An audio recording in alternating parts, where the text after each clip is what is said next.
ሰላም ጤና ይስጥልን የጣና ቲቪ ተከታታይ ቤተሰቦቻችን፣ እነሆ የሰዓቱን የጣቢያችን ዜና መረጃና ዜና ትንታኔዎችን ይዘንላችሁ ቀርበናል። አኮርታዊ ግብዣችንን እያስቀደምን በቅድሚያም አቤቶቹን እናቀርብላችኋለን። የፋኖ ኃይሎች በጎጃም ተጨማሪ ከተሞችን መቆጣጠራቸው ተሰምቷል። ከደብረ ማርቆስ ከተማ በቅርብ ርቀት የሚገኙ ከተሞች በፋኖ ኃይሎች ቁጥጥር ስር ሲገቡ፣ አጋዙ በበኩሉ አርሶ አደሮችም በጅምላ እያፈሰ መሆኑ ተሰምቷል። በሌላ በኩል በጎንደር አዲስ የውጊያ ግንባር መከፈቱ ተሰምቷል። የፋኖ ኃይሎች ከትጥቅ ትግሉ ባሻገር በህዝባዊ መድረኮችና የሰራዊት ግንባታ ላይ በልዩ ትኩረት እየሰሩ መሆናቸው ታውቋል። ቀዳሚ የግንባር መረጃዎቻችን ናቸው። ራሱን የአገው ዲሞክራሲያዊ ንቅናቄ ብሎ የሚጠራው ታጣቂ ኃይል የራሱን ክልል ለመመስረት ድብቅ ካርታ ማዘጋጀቱ ተጠቆመ። ታጣቂ ኃይሉ የህወሓት የትግል አጋር ሆኖ በአማራ ክልል 2 ወረዳዎችን እንደተቆጣጠረ ነው። በአገዛዙና በህወሓት መካከል አማራ ክልልን የመበተን ፍላጎቶች ጨምረዋል። በዝርዝር ይደመጣል። የብልጽግናው አጋዚ ራሱን ድምጽ መልሶ በሚያስተጋባበት መድረክ የፖለቲካ ተጽዕኖው እንደጎላ የምክክር ተሳታፊ ተብለው ከተመረጡ ውስጥ ወደ አዳራሽ እንዳይገቡ የተከለከሉ እንዳሉም ሂደቱን ከሚከታተሉ ወገኖች የተገኘው መረጃ ያመላክታል። ከአዳራሽ የተባረሩት እነማን ናቸው ስንል መረጃዎችን ፈትሸናል። አሜሪካ በኢራን ላይ እያካሄደች ያለውን ጥቃት ዛሬም ቀጥላለች። ኢራንም በባህረ ሰላጤው ጎረቤቶቿ ላይ የከፈተችውን እርምጃ ገፍታበታለች።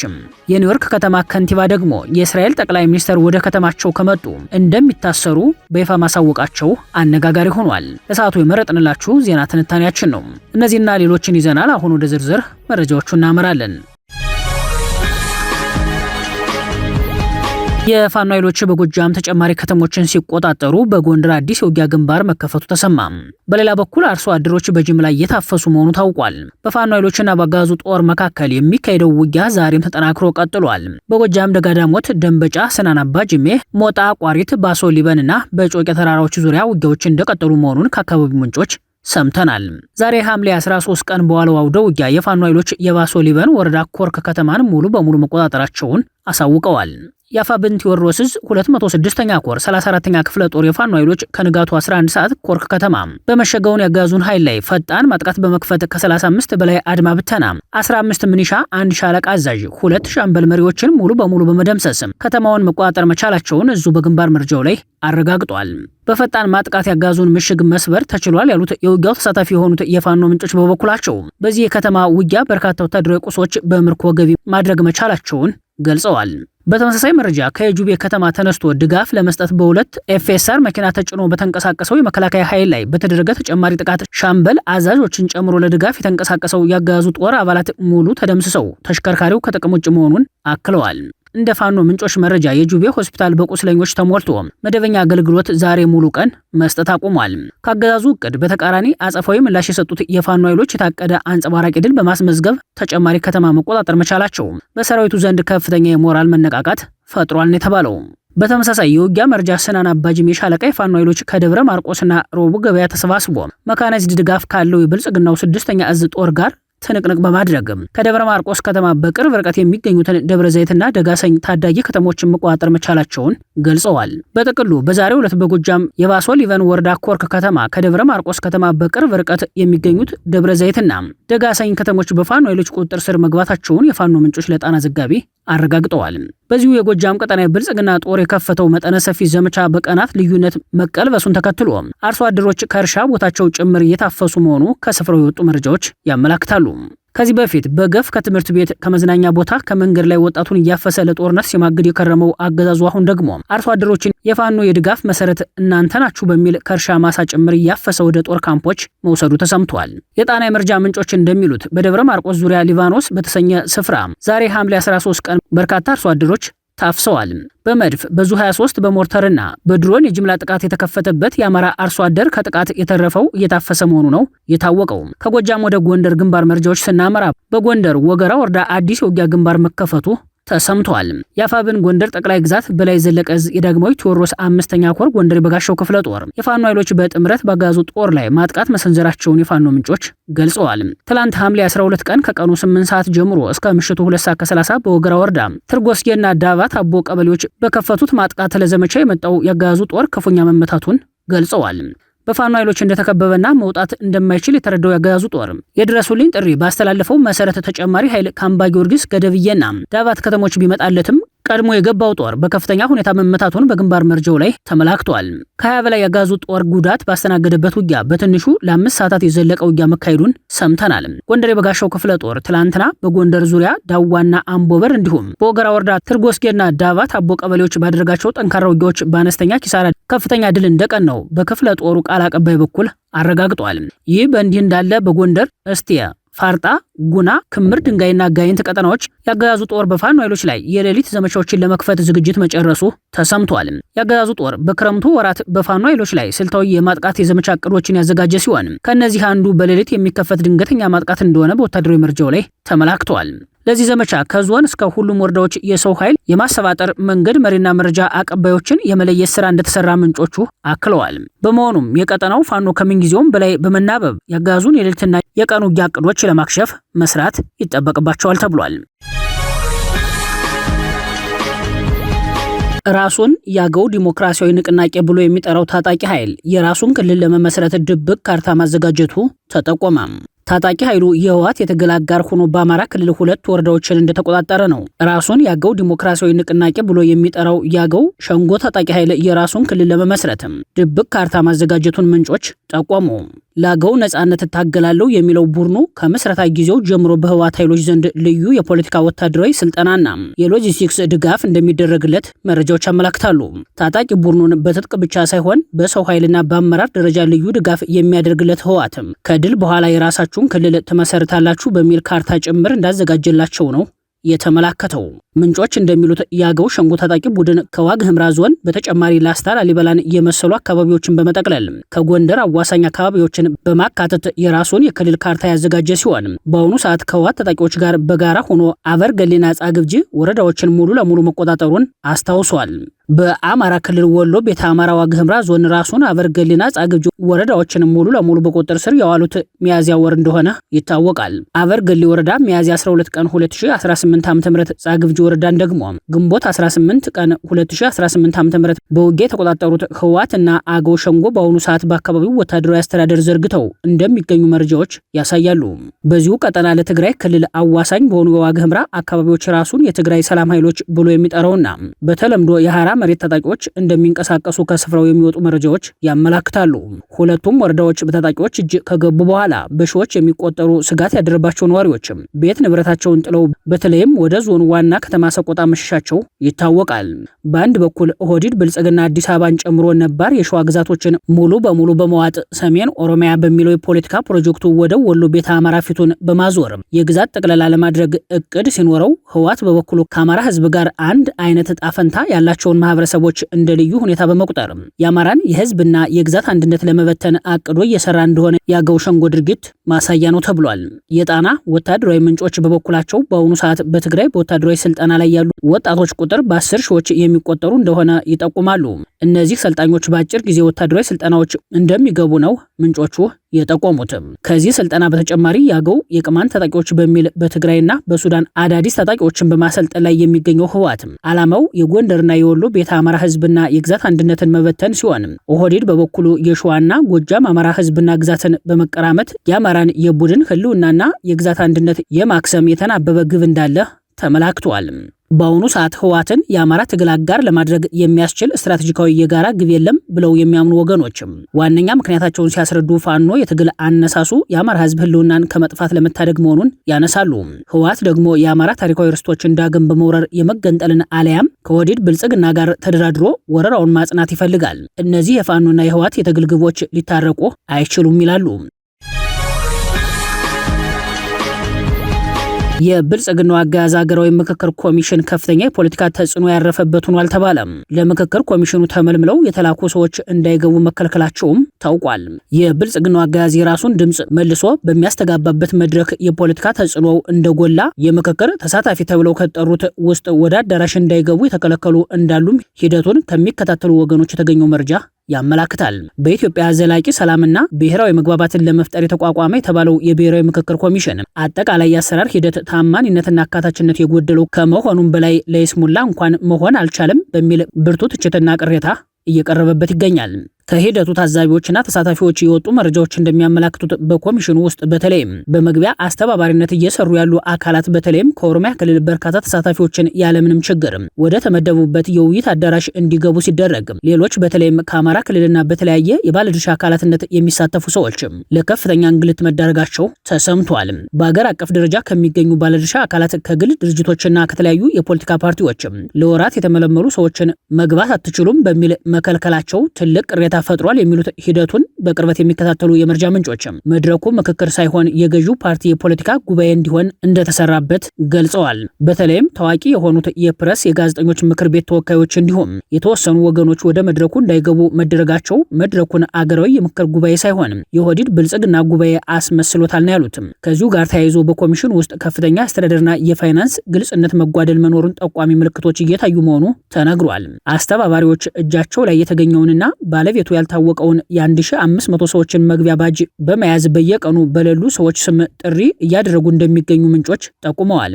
ይህ ድርጊት ሁለት ከባድ ጥርጣሬዎችን አስነስቷል ሲሉ የሚቀጥሉት ምንጮች መጀመሪያ በእነዚህ ባልተገኙ ሰዎች ስም የተመደበውን ከፍተኛ የህዝብና የሀገር ሀብት በጥቅም ትስስር ለመመዝበር የታለመ ሊሆን እንደሚችል ይጠቁማሉ።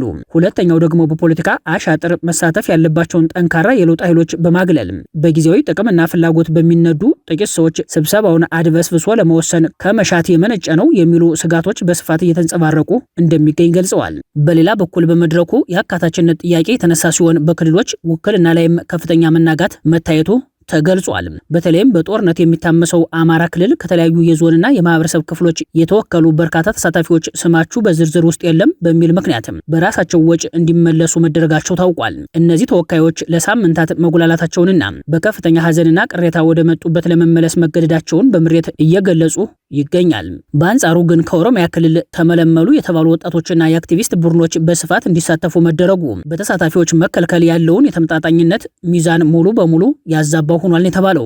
በአጠቃላይ አሁን እየተካሄደ ያለው የምክክር መድረክ ከፌዴራልም ሆነ ከክልል የተውጣጡ የገዢው ፓርቲ ብልጽግና አባላትና ደጋፊዎች ብቻ የተሰገሰጉበት ሆኗል በሚል ተሳታፊዎች ድምጻቸውን እያሰሙ ነው። አማራጭና የተለያዩ የፖለቲካ ሀሳቦች አስቀድመው እንዲደፈቁ እየተደረገ በመሆኑ ከዚህ ምክክር ምን አይነት ውሳኔ ሊተላለፍ እንደሚችል ከወዲሁ መገመት አያዳግትም ሲሉ ታዛቢዎች ስጋታቸውን ገልጸዋል። ኮሚሽኑ 3000 ተሳታፊዎች ገብተዋል በማለት የሚሰጠው መግለጫም ከእውነታው የራቀና የተጋነነ መሆኑ ተገልጧል። ከሃይማኖት ተሳታፊዎች አኳያ በዚህ መድረክ እስልምናን በመወከል የተገኘው ክፍል የውሃቢያ ወይም የለፊስቱ ክፍል እንደሆነ ይልቁንም በኢትዮጵያ እስልምና ታሪክ ውስጥ ሰፊ ድርሻ ያለው ነባሩ አህለል ሱና ወልጀማዓ በየትኛውም አካባቢ ሆነ እርከን እየተሳተፈ አለመሆኑን ተከትሎ በዛሬው ዕለት አዲስ ቅሬታ የጣና ዘጋቢዎች ተመልክተዋል። ይህም ምክክሩን በሃይማኖታዊ ጉዳይ ተቀባይነት የማይኖረው እንደሚያደርገው ከወዲሁ ተመላክቷል። ኢትዮጵያ ላለፉት 1000 ዓመታት የመጣችበት ታሪካዊ ፖለቲካዊ አለመግባባቶችን በውይይት ለመፍታት ብሔራዊ የእርቅ ውይይት ያስፈልጋታል ቢባልም የኦህዴድ ብልጽግና አካሄድ መድረኩን ለራሱ የጠባብ የፖለቲካ ዓላማ ለመዋል እየተጠቀመበት መሆኑን በተከታታይ መዘገባችን ይታወሳል። ብሔራዊ ምክክር አገራዊ ራዕይን፣ ሰላም፣ አንድነትን፣ ይቅር ባይነትን፣ ተጠያቂነትን፣ ቅንነትንና ከስልጣን በላይ አገርን የሚያስቀድም መሪና ፖለቲከኞችን እንደሚያስፈልግ የሚያስረዱት ምሁራን አገዛዙ ተጀምሯል የሚለው አገራዊ የምክክር መድረክ ኢትዮጵያ በጦርነት ውስጥ ሆና የሚካሄድ በመሆኑ የራሱን ድምፅ መልሶ የሚያስተጋባበት እንጂ እውነተኛ የዜጎች ፍላጎትና ድምፅ ሊሰማበት የሚችል መድረክ ሊሆን እንደማይችል ይሞግታሉ። የፋኖ ኃይሎች ከትጥቅ ትግሉ ባሻገር በህዝባዊ መድረኮችና የሰራዊት ግንባታ ላይ በልዩ ትኩረት እየሰሩ መሆናቸው ተጠቆመ። የፋኖ ኃይሎች ከትጥቅ ትግሉ ባሻገር ነጻ በወጡ ቀጠናዎች በህዝባዊ የውይይት መድረኮችና በሰራዊት ግንባታ ልዩ ስልጠናዎች ላይ በትኩረት እየሰሩ መሆናቸው ሲመላከት በወሎ ቤተ አማራ የህዝብ መድረኮች መጀመራቸውን እዙ አሳውቋል። አፋብን ወሎ ቤተ አማራ ሚኒሊክ 303ኛ ኮር በተቆጣጠራቸው ቦታዎች ከውጊያ ጎን ለጎን ህዝባዊ መድረኮችን በማካሄድ የህዝቡንና የፋኖን የተቀናጀ ትስስር በመፍጠር አንድነትን ማጠናከርና የተጋረጠበትን የአማራ የህልውና ተጋድሎ በጥልቀት በመወያየት የነቃ ተሳትፎን እያሳዩ ይገኛል ሲል ያሳወቀው እዙ ነው። እንደ እዙ መረጃ ህዝባዊ መድረኮቹ ፋኖ በተቆጣጠራቸው በተለያዩ ጊዜያዊ የሲቪል መዋቅር ወረዳዎች መቄት ወረዳ፣ ላስታ ወረዳና ቡግና ወረዳ የሲቪል መዋቅር ከፍተኛ አመራሮች እንዲሁም የክፍለ ጦርና የኮር አመራሮች ስምሪት በመስጠት አስተዳደራዊ ግምገማን የጨመሩ ህዝባዊ መድረኮች ተካሂደዋል። ህዝባዊ መድረኮቹ የህዝቡ የነቃ ተሳትፎ የታየባቸው ናቸው ያለው እዙ በላስታ ወረዳ 04 መቄት ወረዳና ቡግና ወረዳ ነጻ በወጡ ቀበሌዎች ላይ ለተከታታይ ቀናት የህዝብንና የሰራዊቱን አሁናዊ የአማራን ህዝብ የህልውና ተጋድሎ ተጠናክሮ እንዲቀጥል የህዝቡና የሰራዊቱ የጋራ ጥምረት አስፈላጊነት ላይ ባተኮሩ አጀንዳዎች ላይ የጋራ መግባባት መደረሱን አመላክቷል። ውይይቶቹ አንደኛ የአማራ ፋኖ መነሻዎችና አሁን ያለበት ደረጃ፣ ሁለተኛ የህልውና ትግሉን ጫፍ ለማድረስ ከህዝቡ ምን ይጠበቃል፣ ሶስተኛ የህዝብ አስተዳደር ተግባርና ኃላፊነት፣ አራተኛ የህዝብና የፋኖ አንድነትና አብሮ የመስራት ሁኔታ፣ አምስተኛ ካገዛዙ ስቦ ማስከዳት ሂደት ለሚመጡ ያገዛዙ ወታደሮች እንክብካቤ ከመስጠትና ተደጋግፎና ተከባብሮ ከመስራት አኳያ በሚል በተካሄዱ ህዝባዊ ውይይቶች የጋራ መግባባት መደረሱን ያሳወቀው አፋብን ሚኒሊክ እዝ ነው። በተመሳሳይ መረጃ በዚሁ ወሎ ቤተ አማራ ቀጠና የፋኖ ኃይሎች የሰራዊት ግንባታ ላይ በትኩረት በመስራት ላይ መሆናቸው ታውቋል። የአማራ ፋኖ ብሔራዊ ንቅናቄ ወሎ ቤተ አማራ ሚኒሊክ እዝ 102ኛ ኮር የህግና ስነ ስርዓት ሰልጣኞችን በደማቅ ሁኔታ ማስመረቁን አሳውቋል። ሐምሌ 12 ቀን 2018 ዓ.ም የ102ኛ ኮር አመራሮች በተገኙበት ለተከታታይ 2 ወራት በወንጀልና በፍትሐ ብሔር ህግ የሰለጠኑ የህግና ስነ ስርዓት ባለሙያዎችን ለመጀመሪያ ጊዜ ማስመረቁን ገልጿል። የ102ኛ ኮር ከዚህ በፊት በሁሉም ክፍለ ጦሮች ብቁ የሆኑ የህግና ስነ ስርዓት ባለሙያዎችን በመመደብ በሰራዊቱና በህዝባችን ያሉ የፍትህ ጥያቄዎችን በመፍታትና የጀርባ አጥንት በመሆን ተስፋ የተጣለበት ነው ሲልም የሰልጣኞቹን ተልዕኮ አመላክቷል። አሜሪካ በኢራን ላይ እያካሄደች ያለውን ጥቃት ዛሬም ቀጥላለች። ኢራንም በባህረ ሰላጤው ጎረቤቶቿ ላይ የከፈተችውን እርምጃ ገፍታበታለች። የኒውዮርክ ከተማ ከንቲባ ደግሞ የእስራኤሉ ጠቅላይ ሚኒስትር ወደ ከተማቸው ከመጡ እንደሚታሰሩ በይፋ ማሳወቃቸው አነጋጋሪ ሆኗል። የአሜሪካና ኢራን ወታደራዊ ግጭት እንደ አዲስ ከተቀሰቀሰው ወዲህ የጥቃት ልውውጦች ተጠናክረው ቀጥለዋል። በሰሞነኛው ግጭት የአሜሪካ የሟቾች ቁጥር ወደ 3 ከፍ ማለቱንና በስትራቴጂካዊ የሆርሙዝ ሰርጥ ላይ በበለጠ መርከቦች ላይ ጥቃት መሰንዘሩን ተከትሎ ዋሽንግተንና ቴህራን ዛሬ ሰኞ ዕለት ያጸፋ ጥቃቶችን ተለዋውጠዋል። አሜሪካና ኢራን ወሳኝ የሆነውን የሆርሙዝ ሰርጥ ለመቆጣጠር በገጠሙት ፍልሚያ የነዳጅ ዋጋ ለአንድ ወር ያህል ታይቶ የማይታወቅ ከፍተኛ ደረጃ ላይ የደረሰ ሲሆን የብሪንት ድፍድፍ ነዳጅ ዋጋ በአንድ በርሜል ከ91 በላይ ሆኗል። ይህም ሰኔ 4 ከተመዘገበው ወዲህ ከፍተኛው ዋጋ ነው። ጦርነቱ ከየካቲት 21 ከጀመረበት ጊዜ አንስቶ ኢራን በአካባቢዋ የሚገኙ የአሜሪካ አጋሮችንና የወታደራዊ ንብረቶችን ኢላማ በማድረግ እንዲሁም ከጦርነቱ በፊት የዓለም አቀፍ የነዳጅ አቅርቦት 1/5 የሚተላለፍበትን የውሃ መስመር ሙሉ በሙሉ በመዝጋት ያጸፋ ጥቃት ስትሰነዝር ቆይታለች። ባላንጣዎቹ በጦርነቱ ምክንያት በሆርሙዝ ሰርጥ ላይ የተፈጠረውን አጣብቂኝ ለመፍታት ያለመው የመጀመሪያ ደረጃ ስምምነት ፈርሷል። የታስኒም የዜና ወኪል በዘገበው መግለጫ መሰረት የኢራን አብዮታዊ ዘብ ሰኞ ዕለት እንደገለጸው ሰርጡን ለማቋረጥ የሞከሩ 2 የነዳጅ ጫኝ መርከቦች ፈንድተው እንዲቆሙ ተደርጓል ብሏል። የዩናይትድ ኪንግደም የባህር ላይ ንግድ ስራዎች ኤጀንሲ ሰኞ ዕለት ከወታደራዊ ባለስልጣናት ያገኘውን መረጃ ጠቅሶ በሰርጥ ውስጥ በአንድ መርከብ ላይ የእሳት አደጋ መከሰቱን ገልጿል። የእሳቱ መንስኤ ግን እስካሁን አልተረጋገጠም። እሁድ ዕለት የአሜሪካው የውጭ ጉዳይ ሚኒስትር ማርኮ ሩቢዮ በዓለም ዙሪያ ያሉ አገራት ዓለም አቀፍ የመርከብ ትራንስፖርትን የመጠበቅን ሸክም እንዲጋሩ ጥሪ አቅርበዋል። ሩቢዮ ለጋዜጠኞች በሰጡት መግለጫ ኢራን የሆርሙዝን የባህር መተላለፊያ ለተጽዕኖ መፍጠሪያና ለመደራደሪያነት እየተጠቀመችበት ነው ሲሉ ከሰዋል። አሜሪካ ዓለም አቀፍ የመርከብ ትራንስፖርትን ለመጠበቅ የሚያስፈልጋትን ታደርጋለች፣ ማድረጓንም ትቀጥላለች። ነገር ግን ሌሎች ሀገራት ይህንን ሸክም ለመወጣት በቁሳቁስም ሆነ በፋይናንስ ረገድ የበኩላቸውን አስተዋጽኦ ማበረከት መጀመር አለባቸው ሲሉ ተናግረዋል። ኢራን በሰርጡ ውስጥ በሚገኙ መርከቦች ላይ ጥቃት ፈጽማለች የሚሉ ሪፖርቶችን ተከትሎ በኢራን እና በአሜሪካ መካከል የነበረው ተሰባሪ የተኩስ አቁም ስምምነት የፈረሰ ቢሆንም ሩቢዮ ግን ዲፕሎማሲያዊ መፍትሄ ለማግኘት ጥረታቸውን እንደሚቀጥሉ ገልጸዋል። የአሜሪካ ማዕከላዊ እዝ እሁድ ዕለት በሰጠው መግለጫ በኢራን ላይ ለ5 ተከታታይ ምሽቶች ያካሄደውን ጥቃት በተሳካ ሁኔታ ማጠናቀቁን አስታውቋል። ማዕከላዊ እዙ በኤክስ ገጹ ላይ እንደጻፈው ጥቃቶቹ ኢራን በሆርሙዝ ወሽመጥ በኩል በሚያልፉ የንግድ መርከቦችና ሲቪል መርከቦች ላይ ጥቃት የመሰንዘር አቅሟን የበለጠ ለማዳከም የታለሙ ናቸው። ይህ በእንዲህ እንዳለ የዓለማችን ተጽዕኖ ፈጣሪዋ አገር ጠቅላይ ሚኒስትር ወደ አሜሪካዋ ኒውዮርክ ከተማ እግራቸው ከረገጠ እንደሚታሰሩ የከተማዋ ከንቲባ በይፋ ማሳወቃቸው አነጋጋሪ ሆኗል። የኒውዮርክ ከንቲባ ዙህራን ማምዳኒ በእስራኤል ጠቅላይ ሚኒስትር ላይ የወጣውን የእስር ትዕዛዝ ተግባራዊ አደርጋለሁ ሲሉ ማሳወቃቸው የዓለም ሚዲያዎችን ትኩረት የሳበ አጀንዳ ሆኖ ውሏል። ኔታንያሁ ኒውዮርክ ከተማ ከገቡ ይታሰራሉ ያሉት ከንቲባ ማምዳኒ ዓለም አቀፍ የወንጀለኞች ፍርድ ቤት እስራኤል በጋዛ ጦርነት የጦር ወንጀል ፈጽማለች በሚል በኔታንያሁና ሌሎች 2 ባለስልጣናት ላይ ያወጣው የእስር ትዕዛዝ በኒውዮርክ ከተማ ተፈጻሚ እንደሚሆን ገልጸዋል። ጠቅላይ ሚኒስትሩ በቀጣይ ሳምንት ከፕሬዝዳንት ዶናልድ ትራምፕ ጋር ለመወያየት ወደ አሜሪካ እንደሚጓዙ የነጩ ቤተ መንግስት መረጃ ያመላክታል። ከንቲባ ዙህራን ማምዳኒ በሚመሯት የኒውዮርክ ከተማ ጠቅላይ ሚኒስትር ኔታንያሁ ከገቡ እንደሚታሰሩ ያሳወቁት ዛሬ ሰኞ ዕለት ነው። በጉዳዩ ዙሪያ እየተወያየን ነው፣ ግን ህግ እንደ አዲስ አይጻፍም ሲሉ ዓለም አቀፍ የወንጀለኞች ፍርድ ቤት ያወጣውን መመሪያ እንደሚተገብሩ ጠቁመዋል። በኒውዮርክ እስካለው ድረስ የከተማ ህግ አድርገው ብሎ የሚፈቅድልኝን ለማድረግ ዝግጁ ነኝ ብለዋል።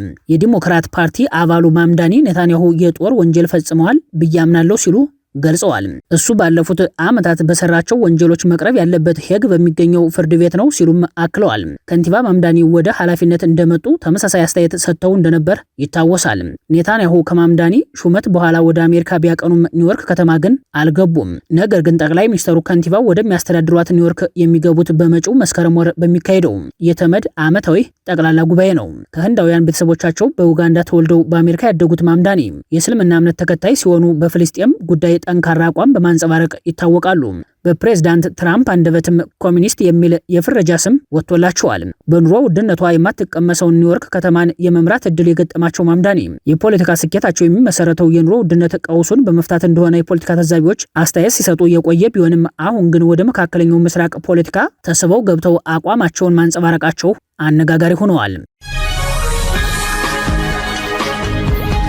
ክቡራትና ክቡራን ቤተሰቦቻችን ለሰዓቱ የሰናዱት መረጃዎቻችን የተከታተላችኋቸውን ይመስሉ ነበር። አብራችሁን ስለቆያችሁ ልባዊ ምስጋናችን ይድረሳችሁ እያልን የጣና ቲቪ ወቅታዊ ዜናዎች፣ ትንታኔዎችና ልዩ ልዩ ፕሮግራሞች እንዲደርሷችሁ ቻናላችን ሰብስክራይብ በማድረግ ቤተሰብ ይሁኑ። በተሳትፎ የትግል ሚዲያውን እንዲያጠናክሩ ጥሪያችንን እናቀርባለን። ጣና ቲቪ ከሀቅ ጋር